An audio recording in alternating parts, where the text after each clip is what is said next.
નમસ્કાર મિત્રો સ્વાગત છે તમારું અમારી યુટ્યુબ ચેનલમાં। સૌથી મોટા સમાચારમાં વાત કરીશું। ગ્રામ પંચાયતની ચૂંટણી મોકૂફ રાખવામાં આવી છે। ગ્રામ પંચાયતની ચૂંટણી જાહેર કર્યાના 30 કલાકમાં રાજ્ય ચૂંટણી પંચે સુધારો વ્યક્ત કર્યો છે। ચૂંટણી પંચ અનુસાર કડી અને વિસાવદરમાં વિધાનસભાની પેટા ચૂંટણીના કારણે ગ્રામ પંચાયતની ચૂંટણી મોકૂફ રખાઈ છે। કડી અને વિસાવદર મત વિસ્તારમાં આવતી 178 ગ્રામ પંચાયત, કડી અને જોટાણા તાલુકાની 103 ગ્રામ પંચાયત અને વિસાવદર, ભેસાણ, જૂનાગઢ ગ્રામ્ય અને અમરેલીના બગસરા તાલુકાની 75 ગ્રામ પંચાયતની ચૂંટણી મુલતવી રાખવામાં આવી છે।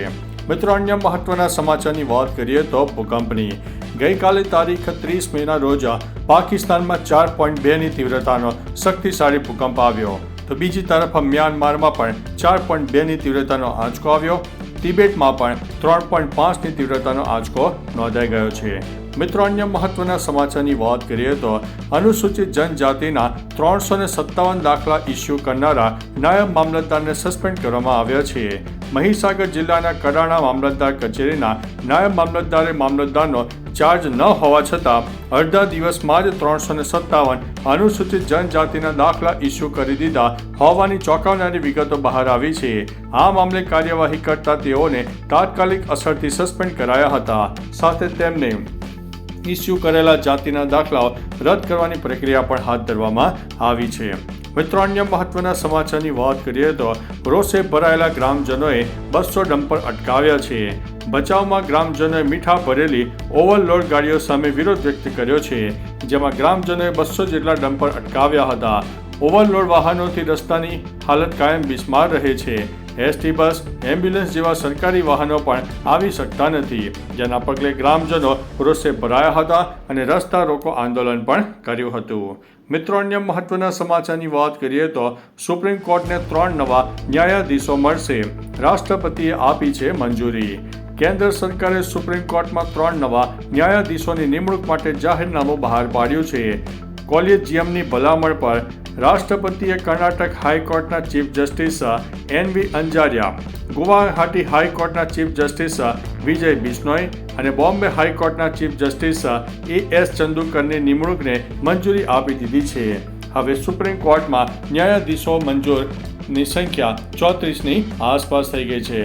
મિત્રો, અન્ય મહત્વના સમાચારની વાત કરીએ તો વિરાટનગર, મણિનગર અને ખોખરાના વરસાદી પાણી ચંડોળામાં છોડાશે।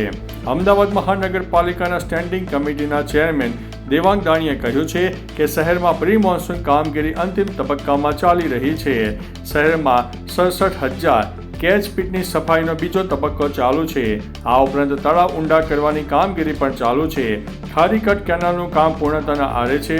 વિરાટનગર, મણિનગર અને ખોખરાના વરસાદી પાણી ચંડોળામાં છોડાશે। મિત્રો, અન્ય મહત્વના સમાચારની વાત કરીએ તો પાકિસ્તાન ભારત પર હુમલો કરવાની તૈયારીમાં હતો તેવું શાહબાજે જણાવ્યું છે। પાકિસ્તાનના વડાપ્રધાન શાહબાઝ શરીફે મોટું નિવેદન આપ્યું છે।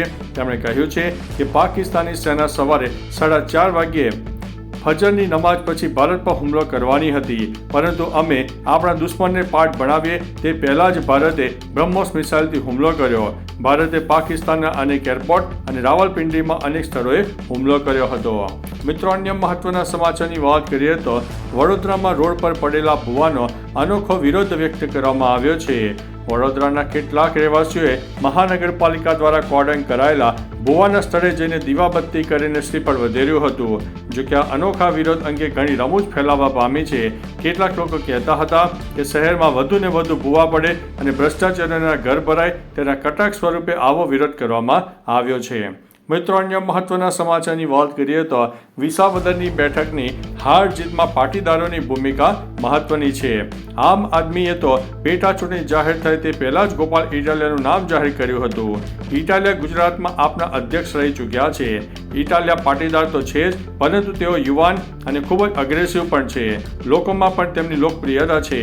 ઉપરાંત વિસાવદરમાં 60% જેટલી વસ્તી પાટીદારોની છે, જેનો સીધો ફાયદો ઇટાલિયાને થવાની શક્યતા છે, કારણ કે તે પોતે પણ પાટીદાર છે। મિત્રો, અન્ય મહત્વના સમાચારની વાત કરીએ તો ચીની વિદ્યાર્થીઓના વિઝા રદ કરી રહ્યું છે અમેરિકા। અમેરિકાએ મોટા પાયે ચીની વિદ્યાર્થીઓના વિઝા રદ કરવાની જાહેરાત કરી છે। વિદેશ મંત્રી માર્કો રૂબિયાએ જણાવ્યું છે કે ચીની વિદ્યાર્થીઓને ચીની કોમ્યુનિસ્ટ પાર્ટી સાથે કોઈ સંબંધ છે અથવા જેઓ ટેકનિકલ ક્ષેત્રમાં અભ્યાસ કરી રહ્યા છે તેમના વિઝા રદ કરવામાં આવશે. અમે ભવિષ્યમાં ચીન અને હોંગકોંગથી આવતી વિઝા અરજીઓની ચકાસણી વધુ કડક કરીશું. અમેરિકાએ તેને રાષ્ટ્રીય સુરક્ષા માટે જરૂરી ગણાવ્યું છે.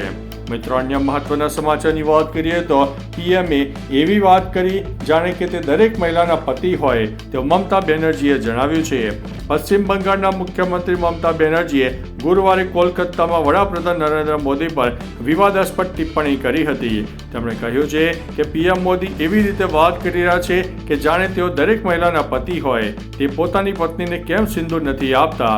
જો કે હું આ વાત વિશે વાત કરવા માંગતી ન હતી, પણ તમે મને બોલાવવા માટે મજબૂર કરી છે. મિત્રો, અન્ય મહત્વના સમાચારની વાત કરીએ તો શિક્ષણ વિભાગના શાળાઓને કડક આદેશ આપવામાં આવ્યો છે. ગુજરાત રાજ્યના શાળાઓમાં વિદ્યાર્થીઓની સલામતીને લઈને શિક્ષણ વિભાગે ચોમાસા પહેલા કડક હુકમો જાહેર કર્યા છે. જર્જરિત અથવા તો ભયજનક હાલતમાં આવેલા શાળા મકાનો, વર્ગખંડો અને હોસ્ટેલ રૂમ્સમાં બાળકોને ન બેસાડવા માટે સ્પષ્ટ આદેશ આપવામાં આવ્યો છે.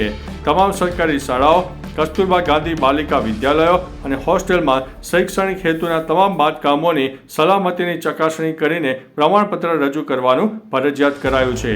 તો ચાલો મિત્રો, ફરીથી દેશ અને દુનિયાના સુપરફાસ્ટ સમાચાર લઈને મળતા રહીશું. ત્યાં સુધી અમને રજા આપશો. નમસ્તે.